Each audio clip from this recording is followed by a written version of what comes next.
Bab 1064. Memori yang terpulihkan, 2. Ayah Zhou juga terkejut dan berdiri dengan cepat. Tidak ada luka bakar, kan? Audrey Han memandangi telapak tangannya yang kemerahan, tetapi jantungnya berdetak kencang. Ada firasat yang tidak enak.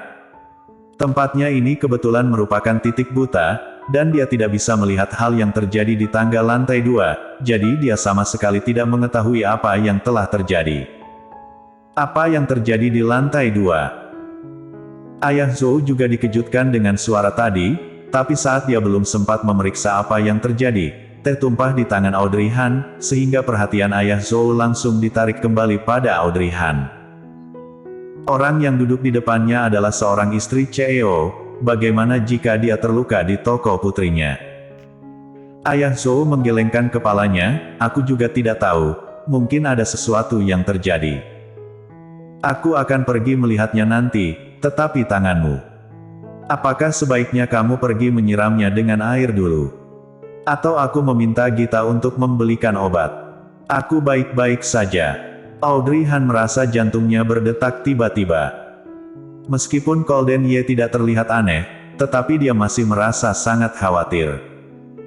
Ayah Zhou dan dia yang duduk di sini sama-sama tidak mengetahui situasinya.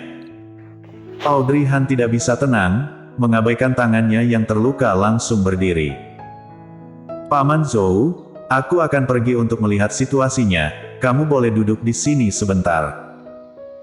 Ayah Zhou melihat bahwa raut wajahnya tidak baik, jadi dia terpaksa berdiri dan berkata, kalau begitu, aku akan pergi bersamamu. Baiklah.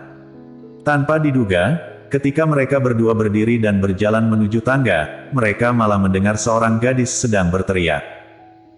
Tolong, seseorang tolong datang, seorang pria telah pingsan di sini. Kata-kata itu diteriakkan dengan keras seperti sebongkah batu menghantam hati Audrey Han. Dia terkejut dan berjalan dengan cepat. Setelah melihat dengan jelas kejadian di depannya, dia membeku. CEO Ye. Apa yang terjadi? Ayah Zhou sangat gugup sehingga dia menjadi gagap, dan warna di wajah tuanya memutih. Gita baru saja keluar untuk mengantarkan makanan, dan dia juga mendengar suara, apa yang sedang terjadi. Ketika dia melihat kejadian di depannya dengan jelas, wajah cantiknya menjadi pucat, jadi dia bergegas menemui Audrey Han sambil memegang ponselnya. Audrey, jangan khawatir, aku akan segera memanggil ambulans. Audrey Han memegang tangannya dan menatapnya, terlalu lambat untuk memanggil ambulans. Biarkan Arthur Xiao keluar dan segera pergi ke rumah sakit. Oke, aku akan segera memanggil Arthur Xiao. Setelah Audrey Han menugaskan Gita, dia dengan cepat menaiki tangga untuk menopang Golden Ye. Setelah melihat Audrey Han, gadis yang menopang Golden Ye masih menatapannya dengan penuh curiga dan ragu. Terima kasih telah menjaganya, biarkan aku saja. Audrey Han berjongkok ke arah depan dan menopang Golden Ye. Wajah Golden Ye sangat pucat saat ini, dan ada keringat di sekujur tubuhnya. Alisnya terkunci dengan rapat dan keningnya mengerut. Itu terlihat sangat jelas dia sangat menderita. Dia diam dan tidak bersuara menyeka keringat dingin dahi Golden Ye, dan menunggu dengan tenang. Meskipun hatinya sudah dikejutkan seolah akan tembus keluar dari dadanya. Gadis yang ingin memulai percakapan dengan Golden Ye diam-diam menyaksikan tindakan Audrey Han, dan mulai mengerti. Setelah beberapa saat, Arthur Xiao bergegas ke atas, Nyonya muda, apa yang terjadi dengan Tuan Muda Ye? Audrey Han mengangkat kepalanya, suaranya tenang. Bantu aku membantunya ke mobil, kita akan pergi ke rumah sakit sekarang. Baiklah. Jadi beberapa orang membantu Golden Ye turun. Glenn juga berlari keluar dari dapur. Saat dia keluar, dia melihat dadinya yang ditopang oleh Arthur Xiao masuk ke dalam mobil. Kakinya yang pendek berjalan cepat, mumi. Audrey Han mendengar suara Glenn, menoleh ke belakang, dan berkata ringan, Glenn, Momi akan membawa dadimu ke rumah sakit. Kamu tinggal di toko Bibi Gita dan jangan lari-lari. Nanti Momi akan meneleponmu, oke? Meskipun Glenn khawatir, dia bahkan ingin mengatakan dia mau ikut pergi juga, tetapi dia tahu jika dia ikut, maka Momi pasti akan terganggu untuk menjaganya. Pada akhirnya, Glenn hanya bisa mengangguk, dan berkata dengan patuh, "Oke, Momi hati-hati, Glenn akan menunggu panggilan Momi." Setelah kejadian seperti itu terjadi di toko, semua orang merasa terkejut. Haniluo baru menemukan bahwa ada yang tidak beres kemudian. Saat dia keluar, orangnya sudah pergi. Kemudian Haniluo melihat putrinya berjalan kembali dengan kepala tertunduk. "Gita, apa yang terjadi?" Haniluo meraih putrinya dan bertanya.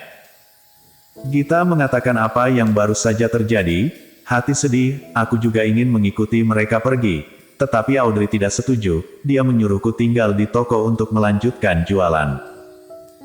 Dia juga tidak berpikir bagaimana aku masih ada mood berjualan setelah apa yang terjadi. Apa yang harus aku lakukan, Bu?" Haniluo memandang pelanggan yang tersisa di toko dan mengedipkan matanya. "Jika hari ini bukan hari pertama buka, tidak apa-apa untuk menutup toko sekarang, tetapi restoran ramenmu baru saja dibuka, jadi kalau ditutup sekarang." Ayah Zhou segera membuat keputusan tegas, "Kenapa harus memikirkan itu sekarang? Ceoye telah berada di rumah sakit, dan mereka juga telah banyak membantu hari ini. Tidak masalah jika toko ramen ditutup sekarang. Jika para pelanggan memang menyukainya, itu tidak akan menjadi masalah ditutup 1-2 hari." Gita mengangguk setuju. "Bu, aku juga berpikir begitu. Jika aku terus tinggal di sini, aku akan merasa sangat tertekan." Haniluo, "Tapi, masih ada begitu banyak orang di toko. Apakah harus mengusir mereka semua?" "Ayah Zhou, bisakah kamu mempertimbangkan keseluruhan situasinya?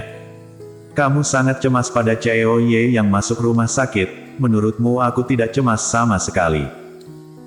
Hati manusia semua terbuat dari daging, tetapi hatiku terbuat dari batu. Intinya, apa gunanya kalian pergi ke rumah sakit sekarang? Audrey saja sudah menempatkan Glenn di tempat kami, berarti apa maksudnya?" "Ayah Zhou, kamu tidak perlu membahas tentang berguna atau tidak, ini adalah tentang rasa kepedulian.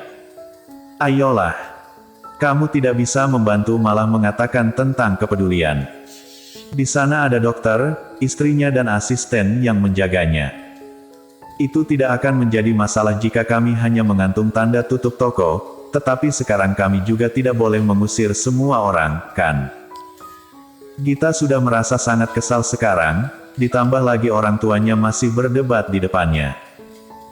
Dia merasa sakit kepala dan menyela, "Baiklah, kita tidak akan menerima pelanggan lagi mulai sekarang.